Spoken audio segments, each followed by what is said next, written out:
అందరికీ నమస్కారం అండి. ఏంటి కావేరిది? అమ్మ పరిస్థితి రోజు రోజుకి ఇంతలా దిగజారిపోతుంది. ఇవాళ కూడా భోజనం చేయలేదు తను. ఏం చేస్తే తనలో మార్పు వస్తుంది? ఆమెలో మార్పు కావాలన్నా, ఆ ఆలోచనలు ఆగాలన్నా తనకి ఏదో ఒక వ్యాపకం ఉండాలి మనోజ్. లేకపోతే తను ఇలానే ఆలోచించి బాధపడుతూ ఆరోగ్యం పాడు చేసుకుంటుంది. నువ్వు ఒకసారి ఆలోచించు. నేను చెప్పింది నిజమో కాదో. కాదని నేను అనట్లేదు కావేరి. కానీ అమ్మకి ఈ వయసులో వ్యాపకం అంటే ఏముంటుంది చెప్పు? తనేం చేయగలదు? తనేం చేస్తుంది అనేది నాకు కూడా అర్థం కావడం లేదు మనోజ్. కానీ తప్పకుండా ఆమెకి ఏదో ఒక వ్యాపకం ఉండేలా చూసుకోవాలి. ఆ మార్గం ఆలోచించు. బాధగా ఏంటో కావేరి. ఇన్నాళ్ళు ఆ వంటగదికే పరిమితం అయ్యింది నాన్న ఉన్నన్నాళ్ళు. ఇప్పుడు ఆయన పోయాక ఒంటరి అయిపోయింది అన్న భావన ఆమెని చుట్టేసింది. ఎంత వద్దన్న నాన్న జ్ఞాపకాలు ఆమెని వీడడం లేదు. అందుకే తిండి నిద్ర మానేసి అలా ఆయన ఆలోచనలోనే ఉంటుంది. ఏం చేస్తామండి? ఏదీ మన చేతిలో లేదు. ఆమె మనసుకి చాలా పెద్ద దెబ్బ మామగారి ఆకస్మిక మరణం అన్నది బాధగా కావేరి. "ఉమ్, ఉన్నపాటుగా అమ్మ అలా స్తబ్దుగా అయిపోతే నాకు ఊపిరాడనట్టు ఉంది కావేరి. అమ్మ చేతి ముద్ద తిని ఎన్నాళ్ళయిందో" అని అతని కంటనీరు భార్యకి కనిపించకుండా ముఖంపై మోచేయి అడ్డు పెట్టుకున్నాడు మనోజ్.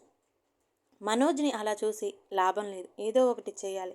అత్తగారిని మళ్ళీ మనుషుల మధ్య తిరిగేలా ఏదో ఒక ఉపాయం ఆలోచించాలి అని ఆ రాత్రంతా ఆలోచిస్తూనే ఉంది కావేరి. కావేరి మనోజ్ల పెళ్ళయి సంవత్సరం కావస్తుంది. 3 నెలల క్రితం ఆకస్మికంగా మనోజ్ తండ్రి కరుణాకర్ గారు గుండెపోటుతో అకాల మరణం చెందారు. భర్త చాటు భార్యలా మెలిగిన మనోజ్ తల్లి సరోజ ఆయన మరణం తట్టుకోలేక మౌనం మునిలా మారిపోయింది. ఒక్కదాన్నే ఆ ఊర్లో ఉంచడం ఇష్టం లేక తల్లిని తన దగ్గరికి తీసుకొచ్చుకున్నాడు మనోజ్. 3 నెలలైనా ఇంకా కోలుకొని తల్లి కోసమే ఇప్పుడు మనోజ్ బాధ. ఎన్ని ప్రయత్నాలు చేసినా ఆమె వైఖరిలో మార్పు రాకపోగా రోజురోజుకి డేలా పడిపోతున్న ఆమెను చూసి ఆమె ఏమవుతుందోనని ఇప్పుడు ఆ దంపతుల ఆందోళన. కాలింగ్ బెల్ మోగుతున్న శబ్దం వినిపిస్తుంటే "అమ్మా కావేరి, ఎవరో డోర్ కొడుతున్నారు చూడమ్మా" అంది సరోజ గదిలో నుండి. "అయ్యో అత్తయ్య, కూర మాడిపోతుంది, మీరు చూడండి కాస్త" అని వంటగది నుండి అరిచింది కావేరి. కోడలి మాటలకి నీరసంగా వెళ్ళి డోర్ తీసి చూసిన సరోజ ఆశ్చర్యంగా, అంతకంటే ఆనందంగా "మీరేంటి ఇలా" అని అడిగింది ఎదురుగా ఉన్న వాళ్ళని. "ఏంటక్కా, మమ్మల్ని లోపలికి కూడా రానివ్వవా" అని అలిగినట్టు మొహం పెట్టారు ఎదురుగా ఉన్న సరోజ చెల్లెలు ఇద్దరు. "మీ మొహం అదేం మాటే" అంటూ లోపలికి రమ్మని పిలిచింది. ఎవరొచ్చారో తనకి తెలిసినా తెలియనట్టు వంటగదిలో నుండి "ఎవరు అత్తయ్య వచ్చింది" అంటూ అడిగింది కావేరి. "ఎవరేంటమ్మా కావేరి, నా చెల్లెళ్ళు, అదే మా పిన్నిగారి పిల్లలు" అని సంతోషంగా చెప్పింది సరోజ. "అవునా, వస్తున్నాను అత్తయ్య గారు" అంటూ బయటికి వచ్చి "నమస్కారం అండి, బాగున్నారా" అని అడిగింది. "హా, బాగున్నామమ్మా, మీరెలా ఉన్నారు? అబ్బాయి ఆఫీస్కి వెళ్ళాడా" అని అడిగారు సరోజ చెల్లెలు. "హా, వెళ్ళారండి" అంటూ వాళ్ళకి సమాధానం చెప్తూనే అత్తగారి మొహంలో ఆనందం చూసి వాళ్ళని పిలిపించి మంచి పనే చేశాను అని అనుకుంది కావేరి. "అత్తయ్య, కాఫీ తీసుకొస్తా" అని చెప్పి వంటగదిలోకి వెళ్ళిపోయింది. సరోజ అభిమానంగా చెల్లెల మధ్య కూర్చుని "ఎలా ఉన్నారు రమణి, కుమారి" అంటూ వాళ్ళ యోగక్షేమాలు కనుక్కుంది. "అంతా కులాసేనే అక్క" అంటూ ముగ్గురు మాట్లాడుకుంటూ ఉన్నారు. కావేరి కాఫీలు ఇచ్చి "ఫ్రెష్ అవ్వండి అత్తయ్య, వంట చేస్తాను. ప్రయాణంలో అలసిపోయి ఉంటారు." "అవునమ్మా, కాస్త అలసటగానే ఉంది" అని సరోజ వైపు తిరిగి "అక్క, నీ చేతి వంట తిని చానాళ్ళైంది. మాకు ఇష్టమైనవి నీకు తెలుసుగా, కాస్త రుచిగా వండి పెట్టవా" అని గారంగా అడిగింది కుమారి. "అవునక్క, రోజు మా పిల్లల కోసం వండే ఆ బిర్యానీలు అవి తిని నాలుక చచ్చిపోయిందనుకో, కాస్త నీ చేతి వంట రుచి చూపిస్తే అవి మళ్ళీ తిరిగి బతికేస్తాయి" అని హాస్యమాడింది రమణి నవ్వుతూ. "అంతకన్నానా? మీరు స్నానాలు కానివ్వండి, నేను వంట చేస్తాను" అని చెప్పి కావేరికి వాళ్ళకి కావలసినవి చూడమని చెప్పి చాలా రోజుల తర్వాత మళ్ళీ వంటగదిలోకి అడుగుపెట్టింది సరోజ. అత్తగారి చెల్లెళ్లను గదిలోకి తీసుకెళ్లిన కావేరి ఇద్దరిని చూస్తూ "నేను రమ్మనగానే ఎందుకు ఏమిటి అనకుండా వచ్చినందుకు థ్యాంక్స్ అత్తయ్య. అసలు మమ్మల్ని ఎందుకు రమ్మన్నావు కావేరి? ఏమన్నా కలతలొచ్చాయా మీ అత్తాకోడళ్ళ మధ్య?" "అలాంటిదేమీ లేదు కుమారి అత్తయ్య. అత్తయ్య గారు ఈ మధ్య మరీ దిగాలుగా అయిపోయారు. తిండి నిద్ర మానేసి ఆ రూమ్లో అలా ఏడుస్తూనే లేక శూన్యంలోకి చూస్తూనూ ఉంటున్నారు. పిలిచినా బయటికి రావటం లేదు. ఒకవేళ వచ్చినా ఏదో ఆలోచిస్తూ ఉంటారు. ఇద్దరం ఎంత సర్ది చెప్పినా ఆవిడ ఆలోచనలు మాకు అంతుపట్టడం లేదు. ఇలాగే వదిలేస్తే ఆవిడ మెదడుపై ఎలాంటి ప్రభావం పడుతుందో అని భయంగా ఉంది అని కన్నీరు పెట్టుకుంటూ చెప్పింది కావేరి. అయ్యో బాధపడకు కావేరి. అక్కకి బావగారే లోకం. ఒక్కరోజు కూడా అక్క ఆయన్ని వదిలి ఉండేది కాదు. ఆయన అక్కకి పంచిన ప్రేమ అలాంటిది. కానీ ఇప్పుడు అన్నీ తారుమారయ్యేసరికి అలా అయిపోయింది అని బాధపడింది రామిణి. అది కూడా నిజమే అత్తయ్య. మనోజ్ కూడా రోజు అదే అంటుంటారు. మా పెళ్ళై సంవత్సరం కూడా కాకపోవడంతో, అందున మేము ఇక్కడ సిటీలో, అత్తయ్య వాళ్ళు ఊళ్ళో ఉండటంతో నాకు అత్తయ్య గురించి ఆమె అలవాట్లు అవి తప్ప తన గురించి పూర్తిగా తెలియదు. ఎప్పుడైనా వెళ్ళినా ఏ 2 రోజులు అంతే. ఇప్పుడు అత్తయ్య ఉన్న పరిస్థితి నుండి ఆవిడ్ని బయటికి తీసుకొచ్చే ఉపాయం, తన గురించి అన్నీ తెలిసిన మీరైతే బాగా చెప్పగలరు. మీరొస్తే కాస్త హుషారుగా కూడా ఉంటారు అని రమ్మన్నాను. మిమ్మల్ని ఇబ్బంది పెట్టుంటే నన్ను మన్నించండి. అయ్యో, అంత మాటలెందుకులే అమ్మా. 2 రోజులు ఉంటాం కదా, ఆలోచిద్దాంలే. ఏం మార్గం దొరకకపోతుందా ఏం రమణి అని చెల్లి వైపు చూసింది. అవును కావేరి, నువ్వేం ఆలోచించుకు. ఇక ఆ విషయం మా మీద వదిలే. అక్కని ఈ ఆలోచనల నుండి బయటపడేసే మార్గం వెతికే మేము ఇక్కడి నుండి వెళతాము, సరేనా? థ్యాంక్ యూ అత్తయ్య. ఇక మీరు స్నానాలు చేయండి, నేను అత్తయ్యకి సాయంగా వెళతాను అని చెప్పి బయటికి వెళ్ళిపోయింది. వెళుతున్న కావేరి వైపు ఇద్దరు అత్తలు మురిపెంగా చూస్తూ ఉండిపోయారు. ఏంటి కావేరి ఇలా వచ్చావు? నేను చేస్తానులే అమ్మా, నువ్వెళ్ళు. వాళ్ళకి ఇంకేమైనా కావాలేమో చూడు అని తన పని తాను చేసుకుంటూనే చెప్పింది సరోజ. అన్నీ చూసి పెట్టే వచ్చాను అత్తయ్య, మీకు సాయంగా ఉంటుందని ఇంటొచ్చాను అని సరోజకి కావలసిన వాటిని అందిస్తూ తనకి సాయం చేయడంలో మునిగిపోయింది. రమణి కుమారి స్నానం చేసి రెడీ అయి వచ్చేసరికి వంట పూర్తి అవ్వడంతో అన్నీ టేబుల్ మీద సర్దుతూ, రండి రమణి, భోజనం చేద్దురు గాని, ఇప్పటికే చాలా ఆలస్యమైంది అంటూ చెల్లెళ్ళను పిలిచింది. అత్తయ్య గారు, మీరు కూడా కూర్చుని సరదాగా భోజనం చేయండి, నేను వడ్డిస్తాను అంటూ అత్తగారిని కూర్చోబెట్టి తాను వడ్డించటం మొదలుపెట్టింది కావేరి. చాలా రోజుల తర్వాత చెల్లెళ్లతో హుషారుగా మాట్లాడుతూ తెలియకుండానే కడుపు నిండా భోజనం చేస్తున్న అత్తగారిని చూసి ఆవిడికి కావలసింది ఏంటో కొద్దిగా గ్రహించింది కావేరి. భోజనాలయ్యాక అక్కా చెల్లెలు ముగ్గురు గదిలోకి వెళ్ళి ముచ్చట్లు పెట్టుకుంటే తన పని తాను చేసుకుంటుంది కావేరి. అక్క, మొన్న మనోజ్ ఫోన్ చేశాడు. నువ్వు ఈ మధ్య తినడం తగ్గించేశావట. ఎప్పుడూ దిగాలుగా ఉంటున్నావు, మనుషుల్లో కలవట్లేదు అని వాడు చెప్పుకొని బాధపడుతున్నాడు. వాడి కోసమైనా ఇప్పటికైనా నీ బాధ నుంచి బయటపడక్క. వాడికి నువ్వు తప్ప ఎవరున్నారు చెప్పు అంటూ అసలు విషయం లేవనెత్తింది రమణి. అక్క, నిన్ను కోడలు కొడుకు సరిగ్గా చూసుకోవడం లేదా? ఏమైనా నీకు ఇబ్బందిగా ఉందా? వాడి కోసమైనా ఇప్పటికైనా నీ బాధ నుంచి బయటపడక్క. వాడికి నువ్వు తప్ప ఎవరున్నారు చెప్పు అంటూ అసలు విషయం లేవనెత్తింది రమణి. అక్క, నిన్ను కోడలు కొడుకు సరిగ్గా చూసుకోవడం లేదా? ఏమైనా నీకు ఇబ్బందిగా ఉందా అంటూ కావాలని వాళ్ళ సంగతి తెలిసిన సరోజ మనసులో ఏముందో కనుక్కోవడానికి అలా మాట్లాడింది కుమారి. అయ్యో, అదేం లేదు. కొడుకు కోడలు ఇద్దరూ బాగా చూసుకుంటున్నారు. కానీ నాకు పట్నం వాసం కొత్త అన్న సంగతి మీకు తెలుసు కదా. అక్కడ లేచిన దగ్గర నుంచి ఇంటి చుట్టూ తిరుగుతూనే ఉండేదాన్ని. ఇక్కడ ఒక గదిలో ఉండాలి అంటే నా వల్ల కావటం లేదు. అలా అని ఇక్కడ ఉండను అని చెప్పి వాళ్ళని బాధపట్టలేను. కొత్తగా పెళ్ళైన వాళ్ళకంటూ ఒక ముద్దు ముచ్చట ఉంటాయి కదా. వాళ్లకు ఏమైనా అడ్డుగా ఉన్నానేమోనని మరో బాధ. అసలు మీ బావగారే ఉంటే నాకు ఈ బాధ ఉండేది కాదు కదా. అర్ధాంతరంగా నన్ను ఇలా ఒక్కదాన్నే వదిలేసి వెళ్ళిపోయారు అంటూ కళ్ళ నీళ్లు పెట్టుకుంది సరోజ. నువ్వు ఇలా ఎందుకు ఆలోచిస్తున్నావక్క? అలాంటి పిచ్చి ఆలోచనలు పెట్టుకోకుండా హాయిగా ఉండు. వాళ్ళిద్దరూ ఉన్నప్పుడు వాళ్ళని వదిలేసి నిన్ను పిలిచినప్పుడు మాట్లాడు. అంతేకాని మాట్లాడకుండా నీ గదిలో నువ్వుంటే వాళ్ళు చిన్నపుచ్చుకోరా? మేము గ్రహించినంత వరకు కావేరి మంచి అమ్మాయక్క. నువ్వు ఇలా ఆలోచించి మీ మధ్య దూరం పెంచుకోకు. నాకు అదే భయంగా ఉంది కుమారి. కావేరికి నాకు మధ్య దూరం పెరిగితే మధ్యలో మనోజ్ నలిగిపోతాడు. నా వల్ల వాడికి చీమ కుట్టినా భరించలేని దాన్ని. వాడికి నా వల్ల ఏమైనా సమస్య తలెత్తుతుందన్న భయం నన్ను ప్రతిక్షణం వెంటాడుతున్నాయి. వాడికి నేను మంచి చెయ్యకపోయినా పర్వాలేదు, కానీ వాడికి నలుగురిలో చెడ్డ పేరు రానివ్వను.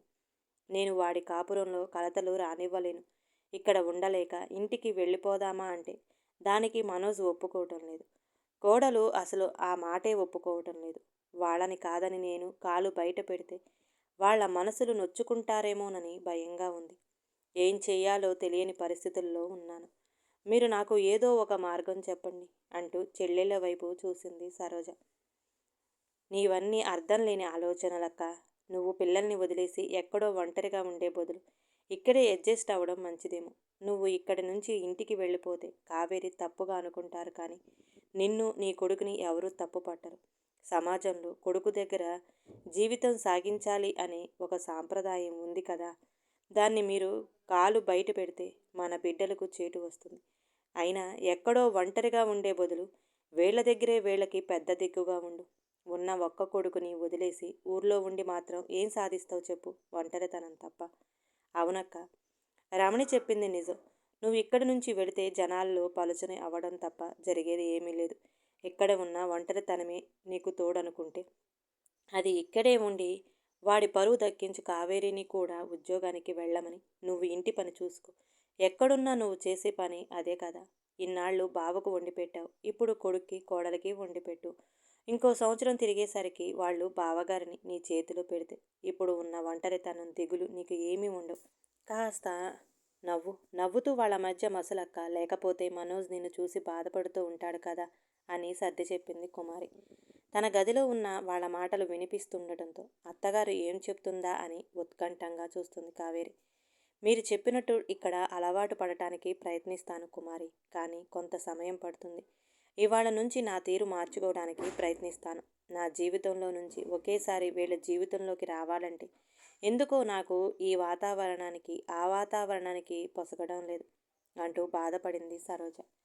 అత్తగారి మాటల్లో ఆమెకి ఆ వంటగది ప్రపంచమని తెలుస్తుంటే ఎందుకో ఇంకా ఆమెని వంటగదిలోనే ఉంచాలి అన్న చెల్లెళ్ళ మాటలని సమర్థించలేకపోయింది కావేరి. దీనికి మించి ఇంకొక మార్గం ఏదైనా ఉందేమో ఆలోచించాలి అనుకుంది ఆమె. ఇలా మాటల్లో ఉండంగానే సాయంత్రం అవ్వటం, మనోజ్ రావటం, అందరూ సరదాగా మాట్లాడుకుంటూ ఆ రోజంతా గడిపేయటం జరిగిపోయింది. మర్నాడు సాయంత్రానికి చెల్లెళ్ళు ఇద్దరూ తమ ఇళ్లకు బయలుదేరటంతో మళ్ళీ దిగాలుగా అయిపోయింది సరోజ. ఆమెనే గమనిస్తున్న కావేరి ఆవిడ సమస్యకి పరిష్కారం ఇంకేదైనా ఆలోచించాలి అని స్థిర నిశ్చయానికి వచ్చింది. మనోజ్ మాటలకి బదులిస్తూ కావేరిని తప్పించి తానే వంట పని చేస్తూ కోడలు కొడుకుతో కలిసిపోయి మెలగటానికి ప్రయత్నిస్తుంది సరోజ. కానీ అది మనస్ఫూర్తిగా జరగటం లేదని అర్థమవుతుంది కావేరికి. అమ్మా కావేరి, పండుగ వస్తుంది కదా, ఒకసారి ఊరికి వెళ్దామా అంటూ అడగలేక అడిగింది సరోజ. మొహమాటంగా అడుగుతున్న అత్తగారిని చూసి, మీరు ఆర్డర్ వేయాలి కానీ అడగకూడదు అత్తయ్య గారు. సాయంత్రం మీ అబ్బాయి వచ్చాక మీరే మాట్లాడండి. ఎప్పుడు బయలుదేరాలి అంటే అప్పుడు వెళ్దాం అంటూ నవ్వుతూ చెప్పింది కావేరి. కోడలి మాటకి నవ్వి మనోజ్ రాగానే విషయం చెప్పింది సరోజ. అలాగే, తప్పకుండా వెళదామని చెప్పాడు మనోజ్, నేను కావేరి ఒక 3 రోజుల ముందు వెళ్ళి ఇల్లు శుభ్రం చేస్తాం. 4 నెలల నుంచి ఇంటికి వైపు వెళ్ళలేదు కదా, ఎలా ఉందో ఏమో. నువ్వు తీరిగ్గా సెలవు పెట్టుకొనిరా. ఎప్పటికే నీకు సెలవులు అయిపోయాయి. నా కోసం నువ్వు ఇబ్బంది పడుకున్నానా? నీకోసం నేను ఇబ్బంది పడటం ఏందమ్మా? నువ్వు అడిగింది ఎక్కడో వెళ్ళాలని కాదుగా, మన ఇంటికి వెళ్ళాలని. దానికోసం 2 రోజులు సెలవు పెట్టలేనా? నువ్వు అలా ఎప్పుడు ఆలోచించకమ్మా. నీకు కావలసింది నువ్వు నన్ను ఎప్పుడూ అడగొచ్చు. చిన్నప్పుడు నేను అడిగితేనే అన్నీ చేసి పెట్టావా నాకు? ఇప్పుడు ఎందుకమ్మా పరాయి దానిలాగా అన్నిటికీ పర్మిషన్ అడుగుతున్నావు? వెళ్ళాలి అని నువ్వు ఆర్డర్ వేయాలి కానీ వెళదామని అడగకూడదు అంటూ నవ్వి తన గదిలోకి వెళ్ళిపోయాడు మనోజ్. కొడుకు కోడలు ఇద్దరూ ఒకే మాట మీద ఉండటంతో ఇద్దరిని మురిపంగా చూసుకొని, సరే కావేరి, రేపు సాయంత్రం అబ్బాయి ఆఫీసు నుంచి వచ్చాక బయలుదేరుదాం. అలాగే అత్తయ్య గారు అంటూ మనోజ్కి కావలసినవి చూడటానికి వాళ్ళ గదిలోకి వెళ్ళింది కావేరి. అనుకున్నట్టుగానే మర్నాడు ముగ్గురు సొంత ఊరికి పయనమయ్యారు. 4 నెలలుగా శుభ్రత లేక దుమ్ము కొట్టుకుపోయిన ఇంటిని చూసి తను ఉన్నప్పుడు ఎంత చక్కగా అమర్చి పెట్టిందో గుర్తు తెచ్చుకొని భర్త జ్ఞాపకాలు ఒక్కొక్కటిగా గుర్తు రావడంతో కొడుకుని హత్తుకుని కన్నీరు పెట్టుకుంది సరోజ. ఊరుకో అమ్మా, ఏంటిది? నువ్విలా ఏడుస్తావని తెలిస్తే అసలు తీసుకొచ్చేవాడిని కాదు అంటూ కన్నీరు తుడిచి నువ్వు ఇలా కూర్చో, నేను కావేరి ఇల్లు శుభ్రం చేస్తామంటూ బయట వరండాలోని కుర్చీలో కూర్చోబెట్టి ఇద్దరు లోపలికి వెళ్ళారు. గంటలో ఇల్లు అంతా పైపైన శుభ్రం చేసి ఆ రాత్రికి బస చేశారు. మర్నాడు పొద్దునే ఇద్దరు పనివాళ్లతో ఇల్లంతా పూర్తిగా శుభ్రం చేయించడం మొదలుపెట్టాడు మనోజ్. అమ్మగారు, ఇదేదో పాత ట్రంకు పెట్టే అటక మీద ఉందండి అంటూ దింపాడు పని అతను. ఇది పాత పెట్టే అనుకుంటా, దాంట్లో ఏముందో అత్తయ్య చూస్తుంది. అత్తయ్య గారు బయట కూర్చున్నారు. అక్కడ పెట్టిరా అని అతనికి పురమాయించి ఆమె పని ఆమె చేసుకుంటుంది కావేరి. అమ్మగారు, పైన ఈ పాత పెట్టె ఉందండి. ఈ పెట్టెలో ఏమైనా అవసరమైనవి ఉన్నాయేమో చూడమని కోడలు గారు చెప్పారు అంటూ ఆమె ఎదురుగా పెట్టి వెళ్ళాడు పనివాడు. ఆ పెట్టిని గుర్తుపెట్టి ఒకసారి ప్రేమగా దాన్ని తడుముకుంది. ఇది నేను కాపురానికి వచ్చినప్పుడు తెచ్చుకున్న పెట్టె. అమ్మా నాన్నల జ్ఞాపకాలు అన్నీ ఇందులో భద్రంగా పెట్టుకున్నా అనుకుంటూ పెట్టె తెరిచింది. పెట్టెలో అన్నీ జాగ్రత్తగా చూస్తూ అందులో ఉన్న కొన్ని కాగితాలని ప్రేమగా తడుముకోవడం కిటికీలో నుంచి గమనించిన కావేరి ఆగి చూస్తుంది. ఆ కాగితాలన్నీ హత్తుకొని వెంటనే తీసుకెళ్ళి బయట చెత్త పుట్టలో వేసింది. అత్తగారిని ఆశ్చర్యంగా చూసి అవి ఏం పేపర్లో చూడటానికి ఆమె వెళ్ళిపోగా అక్కడికి వెళ్ళింది కావేరి. వాటిని చేతిలోకి తీసుకొని చూసి ఆశ్చర్యపోయింది. వెంటనే వాటిని తీసుకొని మనోజ్ దగ్గరికి పరిగెత్తింది. పరిగెత్తుకుంటూ ఇంట్లోకి వస్తున్న కావేరిని చూసి, ఏమైంది కావేరి, ఎందుకు అలా పరిగెత్తుకుంటూ వస్తున్నావు? మనోజ్, ఇవి ఒకసారి చూడు అంటూ ఆ పేపర్లు అతని చేతికిచ్చింది. వాటిని ఒకసారి చూసి, ఇది మా అమ్మ స్టడీ సర్టిఫికేట్ కదా, ఇవన్నీ ఎక్కడ దొరికాయి నీకు అంటూ వాటిని చూడటంలో నిమగ్నమయ్యాడు. నువ్వు ఇంతవరకు నాకు ఈ విషయం ఎందుకు చెప్పలేదు మనోజ్? అత్తయ్య గారు ఇంటర్ వరకు చదివారా? ఆ సర్టిఫికేట్ చూడు, అత్తయ్య గారికి ఇంటర్లో 90% మార్కులు వచ్చాయి. అత్తయ్య గారు ఇంత బాగా మార్కులు వచ్చాయి కదా, మరి అంత బాగా చదివే ఆవిడను చదివేందుకు మానేశారు? మా అమ్మకి చదవన్నా, చదువుకునే వాళ్ళన్నా చాలా ఇష్టం కావేరి. నాకు చిన్నప్పుడే చెప్పింది తను చాలా బాగా చదివేదని, తనకు చదువంటే చాలా ఇష్టమని. కానీ ఆ రోజుల్లో ఆడపిల్లలకి త్వరగా పెళ్ళిళ్ళు చేసేవాళ్ళు. వాళ్ళు చదివే చదువుకు సంబంధం ఉండేది కాదు. అలా మా అమ్మకి కూడా పెళ్లి చేసి పంపించేశారు.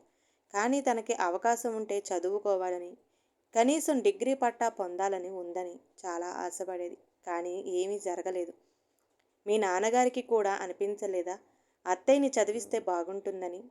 అమ్మ ప్రతిభని చూసి నాన్న చదివిద్దామనే అనుకున్నారట. కానీ మా నానమ్మ తాతయ్య ఒప్పుకోలేదట. అప్పట్లో మాది ఉమ్మడి కుటుంబం కదా, ఇల్లు దాటి బయటికి వెళ్ళాలంటే ఎన్ని ఆంక్షలు ఉంటాయి నీకు తెలియదా? ఇవన్నీ ఎందుకు కానీ, ఇవి ఇప్పుడు అవసరం లేదు కదా, బయటపడే అని అవి కావేరీ చేతిలో పెట్టి పనివాడు పిలవడంతో వెళ్ళాడు. మనోజ్ మాటలకు ముందు కోపం వచ్చిన తర్వాత మార్చుకొని కాసేపు ఆలోచన తర్వాత ఏం చేయాలో ఒక నిర్ణయం తీసుకుని సంతృప్తిగా నవ్వుకొని వాటిని తీసుకెళ్ళి తన బ్యాగులో భద్రంగా పెట్టింది. ఇల్లు శుభ్రంగా చేసుకొని పండగ పూర్తి చేసుకొని వారం రోజుల తర్వాత ఇంటికి తిరిగి వచ్చారు ముగ్గురు. మనోజ్ ఆఫీస్కి వెళ్ళడం, అత్తా కోడళ్ళు ఇంట్లో పని చూసుకోవడం సాధారణంగా జరిగిపోతూ వారం రోజులు గడిచిపోయింది. వారం రోజుల తర్వాత ఒక సాయంకాలం ఒక ఫామ్ పట్టుకొచ్చి అత్తగారిని సంతకం పెట్టమని ఇచ్చింది కావేరి. ఏంటమ్మా ఇది అంటూ అర్థం కాక కోడల్ని అడిగింది. పక్కనే ఉన్న మనోజ్ ఫామ్ తీసుకుని చూసి ఆశ్చర్యంగా భార్య వైపు చూసి, మా అమ్మ డిస్టెన్స్ ఎడ్యుకేషన్లో డిగ్రీ ఎంట్రన్స్ టెస్ట్ ఫీజు కట్టావా అని ఆశ్చర్యంగా అడిగాడు. కొడుకు చెప్పింది విని ఏంటమ్మా ఇది అని అమాయకంగా అడిగింది కోడల్ని. కావేరి నవ్వుతూ వెళ్ళి తను దాచిన సరోజ స్టడీ సర్టిఫికెట్లు తీసుకువచ్చి ఆమె చేతికిచ్చింది. వాటిని చూస్తూ, ఇవి నేను ఊర్లోనే పడేశాను కదా, ఇక్కడికి ఎలా వచ్చాయి? నేనే తీసి భద్రంగా దాచాను అత్తయ్య గారు. నాకెందుకో వాటిని అలా వృధాగా పోనివ్వడం నచ్చలేదు. మీరు చెప్పారు అట కదా మీ అబ్బాయితో మీకు చదువుకోవడం అంటే చాలా ఇష్టమని. మీ అబ్బాయి చెప్పారు. ఇన్నాళ్ళు అంటే బాధ్యతల నడుమ మీరు అనుకున్నది సాధించడానికి, మీ కలలు నెరవేర్చుకోవడానికి సమయం దొరకలేదు. ఇప్పుడు మీకు కావలసినంత సమయం ఉంది. మామయ్య గారిని తలుచుకొని ప్రతి నిమిషం మీరు బాధపడటం కంటే మీ దృష్టిని మీ కలలు ఇప్పుడైనా సాకారం చేసుకునే దిశగా మీ ఆలోచనలు మార్చుకోండి. మొహంలో ఏ భావం లేకుండా వాటిని టీపాయ్ మీద వేస్తూ, నాకు ఇష్టం లేదు కావేరి. అప్పుడంటే ఏదో చిన్నతనంలో చదువుకోవడం ఇష్టమని అందరినీ అడిగాను, కానీ నాకు ఈ వయసులో చదివేంటమ్మా, నా వల్ల కాదులే. అయినా ఈ సంగతి బయట తెలిస్తే నలుగురు నవ్విపోతారు. మీకు వల్ల కానిది అంటూ ఏదీ లేదు అత్తయ్య. మీరు ఏకసంతాగ్రాహి అన్న సంగతి నాకు తెలుసు. అలాంటి మీ చదువుని, ప్రతిభని వృధాగా పోనివ్వడం నాకు అంతకంటే ఇష్టం లేదు. ఎవరు అత్తయ్య గారు నవ్వేది? మీరు గదిలో కూర్చుని ఏడుస్తుంటే వచ్చి మీకు ధైర్యంగా 4 మాటలు చెప్పి మిమ్మల్ని ఎవరైనా ఓదార్చారా? కష్టాల్లో ఉన్నప్పుడు రానివాళ్ళు, మీరు మీ కలలను సాకారం చేసుకునేటప్పుడు వేసే ఒక రాయి మాత్రమే మీరెందుకు పట్టించుకుంటారు? అయినా ఈ వయసులో చదివేంటమ్మా? ఇప్పుడు నేను కాలేజీ బ్యాగ్ పట్టుకొని కాలేజీ వెంట తిరగటం అవసరమా? చూసేవాళ్ళకి ఎంత ఎబ్బెట్టుగా ఉంటుంది. మీరు అలా ఎందుకు ఆలోచిస్తున్నారు అత్తయ్య గారు? మిమ్మల్ని కాలేజీకి బ్యాగ్ పట్టుకొని రోజు వెళ్ళమని చెప్పడం లేదు. ఇది డిస్టెన్స్ ఎడ్యుకేషన్ డిగ్రీ అత్తయ్య గారు. ఇంట్లో ఉండే చదువుకోవచ్చు. కేవలం పరీక్షలు రాయడానికి మాత్రం సంవత్సరానికి ఒకసారి కాలేజీకి వెళితే చాలు. ఇంట్లో మీకు తోడుగా నేను ఉంటాను. మీరు కాదనకండి అత్తయ్య అంటూ మనోజ్ చేతిలోని ఫామ్ తీసుకొని అత్తగారి చేతిలో పెట్టింది. నువ్వెన్ని చెప్పినా నా మనసు అందుకు ఒప్పుకోవటం లేదు కావేరి. ఇప్పుడు నేను ఇవన్నీ చదివి సాధించేదేముంది? ఇప్పటిదాకా ఇలా వంటగదిలో గడిచిపోయిన నా జీవితం ఇప్పుడు కూడా అలానే గడిచిపోతుంది. నేనే నిన్ను ఏదైనా ఉద్యోగం చూసుకోమని చెబుదామనుకున్నాను. కానీ నువ్వే నన్ను చదువుకోమని చెప్తున్నావేంటి? అసహనంగా వంటగదిలో గడిపేస్తారా? ఆడదాని జీవితం అంతా వంటగదిలో మగ్గిపోవడమేనా అత్తయ్య గారు? పుట్టినప్పటి నుంచి పెళ్ళయ్యాక పనికొస్తుంది నేర్చుకో అంటూ వంటగదిలో కూర్చోబెడతారు. మన కలల్ని, ఆశల్ని పట్టించుకోకుండా వారి బాధ్యత తీర్చుకోవడానికి పెళ్లి చేసి పంపిస్తారు. భర్త, పిల్లలు, అత్తామామలు, కుటుంబం పేరుతో అందరికీ సేవలు చేస్తూ జీవితాంతం వంటగదిలోనే గడిపేస్తున్నారు. ఒక మాట చెప్పండి, ఇప్పుడు మామయ్య గారు ఉంటే నేను మిమ్మల్ని ఇలా చదువుకోండి అని అనగానే అప్పుడు కూడా వంటగదిలో ఉండి ఇది వండి పెట్టవా అని అడిగే వాళ్ళమే కానీ ఇలా చదువుకోమని చెప్పేవాళ్ళం కాదు కదా. కనీసం ఆ ఆలోచన కూడా చేసేవాళ్ళం కాదు. మేమే కాదు అత్తయ్య గారు, చాలామంది ఇలానే ఉన్నాం. భర్త పోతే కృష్ణారామ అంటూ మూలను కూర్చుని లేకపోతే ఇంట్లో పనులు చేస్తూ కాలం గడిపేయమని చెప్తున్నాం. కానీ నీకు నెరవేరని ఆశలు ఏమన్నా ఉంటే తీర్చుకుంటావా అని మాత్రం ఎవరూ అడగట్లేదు. అందులో నేను కూడా ఉన్నాను. మీరు బాధపడుతుంటే ఆ బాధల నుండి ఎలా బయటికి తీసుకురావాలని ఆలోచించానే కానీ మనసు విప్పి మీతో మీకేం కావాలి అత్తయ్య అని అడగలేదు. మీరు ఆ రోజు వీటిని పడేసేటప్పుడు ఎంత బాధపడ్డారో నా కళ్ళారా చూశాను కాబట్టి ఇంతలా పట్టుపడుతున్నాను అత్తయ్య గారు. ఒక్కొక్కరి జీవితం ఒక కోల, ఒక్కొక్కరికి ఒక కళ. సాకారం చేసుకోలేని వాళ్ళు ఎంతమందో వాళ్ళ మనసుల్లో బాధపడుతూ పైకి నవ్వుతూ బ్రతికేస్తున్నారు. ఇప్పుడు మీకు మళ్ళీ మీ బాల్యం తిరిగి వచ్చిందనుకోండి. మీరు ఎక్కడైతే మీ చదువు ఆపేశారో అక్కడి నుంచి మళ్ళీ మొదలుపెట్టండి. అది ఒక ధ్యాసల, ఒక ధ్యానంగా మొదలుపెట్టి మీరు ఇప్పుడు చదువుకొని ఉద్యోగాలు చేసేయండి అని కాదు నేను చెప్పేది. ఈ అవకాశం లేని ఎంతోమందికి మీరు ఒక ఆదర్శంగా నిలబడాలి అని. మిమ్మల్ని చూసి మరో నలుగురు వారి కళ సాకారం చేసుకునే దిశగా అడుగులు వేయాలని. మా తరం ఆడపిల్లలను చదువుకోగలుగుతున్నాం. మేము అనుకున్న ప్రతిదీ నెరవేర్చుకోగలుగుతున్నాం. కానీ మీ తరంలో అలా కాదు. అన్నిటికీ బందీలుగా మారిపోయి కుటుంబ చక్రంలో మీ ఆశలని కోల్పోయిన వారే. అందుకే ఇప్పటి నుంచి మీ కలల్ని మీరు నెరవేర్చుకునే అవకాశం మేము ఇస్తున్నాం. నలుగురు ఏమనుకుంటారనో నవ్వుతారనో మీరు ఆలోచించకండి. ఎదుటివారిని నిరుత్సాహపరచడానికి ఎప్పుడు ఆ నలుగురు మన ముందుంటారు. నవ్వుతున్నా అంటారు, ఏడుస్తున్నా అంటారు. వారికి ఎదుటి మనిషి బాధ పెట్టడం వరకే అవసరం. ఎదుటి వాళ్ళు పడే బాధ వాళ్ళకి అనవసరం. ఇది సమాజం తీరు. అలాంటి సమాజాన్ని పట్టించుకుంటే మనం సంతోషంగా బతకలేం. నీకు తోడుగా మేమున్నాం అత్తయ్య గారు. అంతవరకే ఆలోచించండి. మాకు లేని అభ్యంతరం మీకెందుకు? నేను చెప్పాల్సింది చెప్పాను. ఇక మీ ఇద్దరి ఇష్టం అని అక్కడి నుంచి వెళ్ళిపోయింది కావేరి. కావేరి ప్రతి మాట తన మనసును తాకుతుంటే తన జీవితం మొత్తం తన కళ్ళ ముందు అలా ఒక్కసారిగా తిరిగింది. తనని చదివించాలని భర్త చేసిన ప్రయత్నం, అప్పట్లో ఆయన కుటుంబాన్ని ఒప్పించడానికి ఆయన పడ్డ ప్రయాస, అది ఫలించక సరోజ దగ్గర ఎన్నోసార్లు బాధపడ్డ ఆయన మాటలు అన్నీ గుర్తు రాగానే తన కోసం కాకపోయినా తన భర్త ఒకప్పుడు చేయాలనుకున్న పనిని ఇప్పుడు తను సాధించి ఈ లోకంలో లేని ఆయనకి తన చదువే బహుమతిగా ఇవ్వాలనే ఆలోచన వచ్చింది సరోజకి. అనుకునేదే తడవుగా వెంటనే తన ముందు ఉన్న ఫాంపై సంతకం చేసి కొడుకు చేతిలో పెట్టి మనస్ఫూర్తిగా నవ్వింది. తల్లి ఒప్పుకుంటే బాగుండు అని మనసులో కోరుకుంటూ ఆమె వైపే రెప్పవేయకుండా చూస్తున్న అతను ఆమెను కాసేపు ఆలోచించుకొనిస్తేనే మంచిది అని మౌనంగా ఉన్నాడు మనోజ్. తల్లి సంతకం చేయటం చూసి ఆనందపడుతూ చేతిలో పెట్టిన ఫామ్ వైపు ఆమె వైపు చూసి ఆల్ ద బెస్ట్ అమ్మా అంటూ ఆమెని హత్తుకున్నాడు. వంటగదిలో నుండి భర్త మాట విన్న కావేరి స్వీట్ తీసుకుని వాళ్ళ దగ్గరికి వచ్చి అత్తగారి నోట్లో పెట్టి ఆల్ ద బెస్ట్ అత్తయ్య గారు అంటూ ఆమె నోరు తూపిచేసింది. కోడలు నోటికి ఇంకొక స్వీట్ అందిస్తూ నేను నీకు థ్యాంక్స్ చెప్పాలి కావేరి. నన్ను మరో సరోజగా పుట్టేలా చేస్తున్నా. ఈ మార్పు నేను మనస్ఫూర్తిగా స్వాగతిస్తున్నా. నువ్వు చెప్పినట్టు ఈ సమాజంతో నాకు పని లేదమ్మా. ఎప్పుడో మరుగున పడిపోయిన చీకట్లో కలిసిపోయిన నా చదువుకి నువ్వు మళ్ళీ ఊపిరి పోస్తున్నా. నీ నమ్మకం నిలబెడతాను కావేరి అంటూ సంతోషంగా కోడల్ని హత్తుకుంది. అలా మొదలైన అత్తగారి చదువు కోడలి సాయంతో శ్రద్ధగా చదివి సరోజ తన డిగ్రీ పట్టా చేజిక్కించుకుంది. వాటిని చేతిలోకి తీసుకున్న రోజున సరోజ ఆనందం అంతా ఇంతా కాదు. కన్నీళ్లతో కోడల్ని హత్తుకొని ఎన్నోసార్లు కృతజ్ఞతలు తెలుపుకుంది. తల్లి కలను తను మర్చిపోయిన తన భార్య పట్టుదలగా తల్లితో డిగ్రీ పూర్తి చేయించినందుకు కృతజ్ఞతగా ఆమె వైపు చూస్తుండిపోయాడు మనోజ్. మనవడితో ఆడుకుంటున్న సరోజ దగ్గరికి వచ్చి కావేరి, అత్తయ్య గారు మీ డిగ్రీ పూర్తయింది, మరి తర్వాత ఏం చేద్దామనుకుంటున్నారు అంటూ అడిగింది. నవ్వుతూ కొడుకు కోడలు వైపు చూసి నాకు ఇంకా చదువుకోవాలని ఉంది మనోజ్, చదివిస్తావా అంటూ అడిగింది. నువ్వెందుకు అడుగుతున్నావమ్మా, మీ టీచర్ని అడుగు అంటూ కావేరి వైపు చూపించి మీ టీచర్ గారికి ఇష్టమైతే నీ ఇష్టం వచ్చినట్టు చదువుకో అమ్మా, నీకు అడ్డు చెప్పేదెవరు అంటూ చెప్పాడు. మనోజ్ మాటలకి ముగ్గురు హాయిగా నవ్వుకున్నారు. పెద్దవాళ్ల నవ్వులకి బోసు నవ్వు తోడే ఆ క్షణాన ఆ ఇల్లు నందనవనంలా అందమైన నవ్వులతో వెల్లివిరిసింది. ఆడవాళ్లకు వంటగది ప్రపంచం కాదు. ఒక్కసారి కాలు బయట పెడితే ప్రపంచాన్ని ఏలేంత తెలివి, సామర్థ్యం వారి సొంతం. సరోజలా చదువుకోగల సామర్థ్యం ఉండి పరిస్థితులు అనుకూలించక తమ కలల్ని వదిలేసుకున్న సగటు అమ్మలు ఎంతమందో, బాధ్యతలు తీరాక తమ కలల వైపు పరుగులు తీసిన మగవులు కూడా ఎంతోమందో.